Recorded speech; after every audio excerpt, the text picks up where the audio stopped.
क्या भारतीय टीम के स्टार खिलाड़ी फिट ना होने पर इंजेक्शन लगवाकर अपने आप को मैच फिट करवाते हैं और इसमें एनसीए उनका साथ देता है? क्या संजू सैमसन को पॉलिटिक्स के तहत बाहर निकाला गया? क्या विराट कोहली कप्तानी इसलिए छीनी गई क्योंकि सौरव गांगुली को वो पसंद नहीं थे? क्या विराट कोहली खुद को भारतीय क्रिकेट बोर्ड से बड़ा समझने लगे थे, क्रिकेट से बड़ा समझने लगे थे और सीधे बीसीसीआई से पंगे ले रहे थे? क्या रोहित शर्मा और विराट कोहली की जो कहानी थी वो बीसीसीआई के द्वारा बनाई गई थी? क्या बीसीसीआई में चमचागिरी करके, फोन कॉल करके, घर जाकर, रिश्ते अच्छे रखकर सिलेक्शन होता है? क्या सिलेक्टर्स अपनी मनमर्जी से खिलाड़ियों के साथ खेलते हैं? पसंद है तो रखा, नहीं तो बाहर निकाल दिया। बहुत सारे खुलासे हैं। क्या जसप्रीत बुमराह फिट नहीं थे और अनफिट होकर उन्हें ले जाया गया, झूठ बोला गया? चेतन शर्मा जो कि भारत के चीफ सेलेक्टर हैं, उनको लेकर एक स्टिंग ऑपरेशन में बहुत सारी बातें आई और ये ऐसी बातें हैं जिनको लेकर आईसीसी से बीसीसीआई तक अब हड़कंप मचने वाला है। अगले कई दिनों तक चर्चा होने वाली और भारतीय क्रिकेट थोड़ा सा इससे शर्मिंदा भी होने वाला है। सबसे बड़ा खुलासा जो है वो अनफिट खिलाड़ियों को लेकर है। खबर इस स्टिंग ऑपरेशन से ये निकली है कि जो सीनियर खिलाड़ी हैं वो अनफिट होने पर एक खास तरह का इंजेक्शन लेते हैं और ये ऐसा इंजेक्शन होता है जो डोपिंग टेस्ट में नहीं पकड़ में आता है। 80-85% अगर ये फिट होते हैं तो इन्हें डर होता है कि अगर इनकी जगह कोई और खिलाड़ी आया तो फिर या तो इनका करियर खत्म हो जाएगा या 2 साल के लिए कम से कम बाहर हो जाएंगे। लिहाजा टीम में जगह बनाए रखने के लिए ये इंजेक्शन लेते हैं और इन तमाम बड़े खिलाड़ियों के पास अपने अपने स्पेशलाइज्ड डॉक्टर्स हैं। वो डॉक्टर इन्हें ये इंजेक्शन लगाते हैं, जिसके बाद ये एनसीए जाते हैं। वहां पर भी कुछ बड़े खिलाड़ी जो हैं वो जब कंप्लीटली फिट नहीं होते हैं तो उन्हें सर्टिफिकेट मिल जाता है, क्लियरेंस मिल जाता है और उसके बाद चयनकर्ताओं पर दबाव बनता है कि ये खिलाड़ी फिट है, इसे आप सेलेक्ट कर रहे हैं। मैं किसी खिलाड़ी का नाम नहीं लूंगा, लेकिन बीच में कई खिलाड़ी ऐसे थे जो दौरों पर गए और वहां जाकर पता लगा कि वो 100% फिट नहीं है, उनकी फिटनेस जो है अच्छी नहीं है। और चेतन शर्मा का ये खुलासा जो है ये बीसीसीआई और आईसीसी दोनों तक पहुंचने वाला है और कई खिलाड़ियों को और बोर्ड को इससे काफी परेशानी या चीछा लेदर होने वाली है। दूसरा और सबसे बड़ा खुलासा जो हुआ विराट कोहली को लेकर हुआ। एक खुलासा तो ये हुआ है कि कोहली जो हैं वो दादा को पसंद नहीं करते थे और दादा यानी सौरव गांगुली विराट कोहली को पसंद नहीं करते थे। रोहित शर्मा को सौरव गांगुली ने फेवर नहीं है कप्तान बना के, बल्कि क्योंकि विराट कोहली को वो नापसंद करते थे तो वो नापसंद की वजह से उन्हें हटाया गया। आप कह सकते हैं कि विराट कोहली के खराब फॉर्म का फायदा जो है उठाया गया।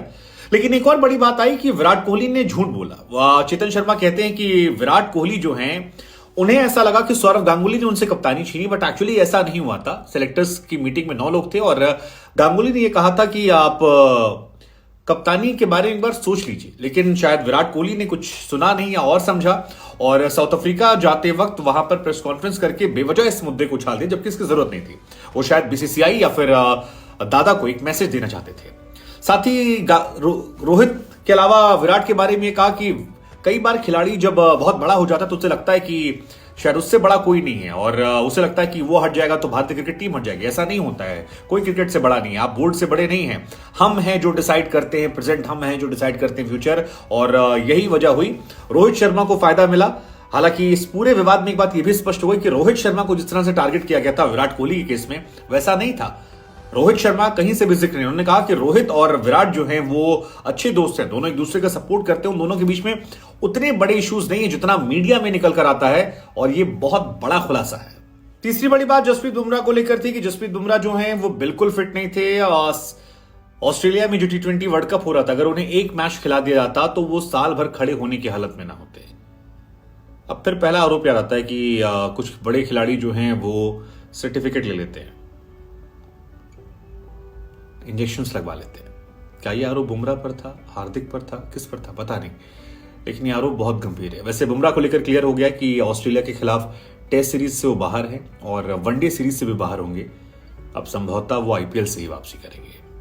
आईपीएल, मुंबई इंडियंस, वहीं से उनकी वापसी होगी। हार्दिक पांड्या की बड़ी तारीफें की गई है। कहा गया कि हार्दिक बड़े शानदार इंसान हैं, अच्छे इंसान हैं, वो मेरे घर आते हैं। इसी सोफे पर हार्दिक उस दिन सो गया था। हार्दिक से मेरी बात होती है, लंबी लंबी बातें होती हैं। उमेश मेरे घर आता है, दीपक चहर मेरे घर आता है।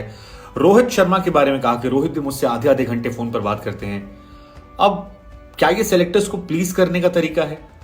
क्या टीम में इतना डर, इतना खौफ पैदा कर दिया गया कि जो सेलेक्टर से रिश्ता रखेगा वो सरवाइव करेगा, जो सेलेक्टर से रिश्ता नहीं रखेगा वो सरवाइव नहीं करेगा? क्या सेलेक्टर इतना बड़ा हो गया है? और बीसीसीआई में क्या कैप्टन की, कोच की या बोर्ड जो है उसकी हैसियत नहीं है? सेलेक्टर्स को प्लीज करके आप टीम में जगह बनाते हैं। मतलब चेतन शर्मा ने जो कहा उसके बाद ये चर्चाएं तो शुरू होंगी और ये चर्चा बनती भी। पांचवी बड़ी बात यह कि जो किसी बड़े खिलाड़ी को हटाना होता है तो उसे ब्रेक दे देते हैं। विराट कोहली को हटाया गया था, रोहित को हटाया गया था, कई खिलाड़ियों को हटाया गया था, आपको याद होगा। ये कहा गया बड़े खिलाड़ियों को ब्रेक देना होता है तो नए खिलाड़ियों को मौका देने के नाम पर पुराने खिलाड़ी को हम रेस्ट कर देते हैं। हालांकि टीम इंडिया में कोई भी खिलाड़ी रेस्ट लेना नहीं चाहता, क्योंकि वो जानता है कि एक बार रेस्ट लेने गए तो फिर आपके साल 2 साल चले गए या करियर चला गया, बहुत मुश्किल से वापसी होती है। लिहाजा जिसे हटाना होता है उसे रेस्ट का नाम देकर हटा दिया जाता है। पॉलिटिक्स इतनी बड़ी टीम इंडिया में। खुलासा जो है वो संजू सैमसन को लेकर भी हुआ और ईशान किशन, तमाम लोगों का जिक्र हुआ। कहा कि देखिए जैसे ऋषभ पंत चोटिल हो गया, उसके बाद हम ईशान को लेकर आए, ईशान अब आया है तो 3-4 खिलाड़ियों को डुबा कर ले जाएगा। उन्होंने कहा केएल राहुल कीपिंग करता है, ईशान किशन ने रन बनाया तो उसे खिलाना था, अब संजू सैमसन को हमने बाहर बिठा दिया, बाहर बिठा दे तो उसके फैंस जो है हमें गाली देंगे। इसीलिए चोटिल खिलाड़ी जो है वो भी खेलना चाहता है, क्योंकि उसे पता है बाहर जाने के बाद फिर एंट्री नहीं होती है और एक एक पोजीशन के लिए इतने सारे लोग हैं। तो जो ये दवा लगाने वाली बात आ रही है इसकी वजह से आ रही है।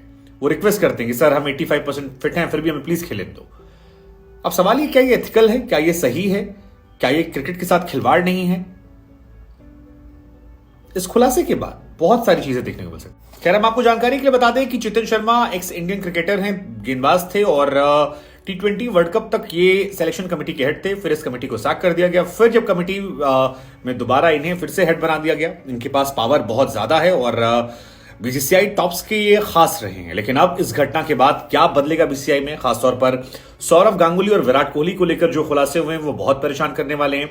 जसप्रीत बुमराह की इंजरी को लेकर और वो इंजेक्शंस को लेकर जो खुलासे हुए हैं वो बहुत ज्यादा शॉकिंग है। ऐसे में क्या बीसीसीआई की साख गिरेगी?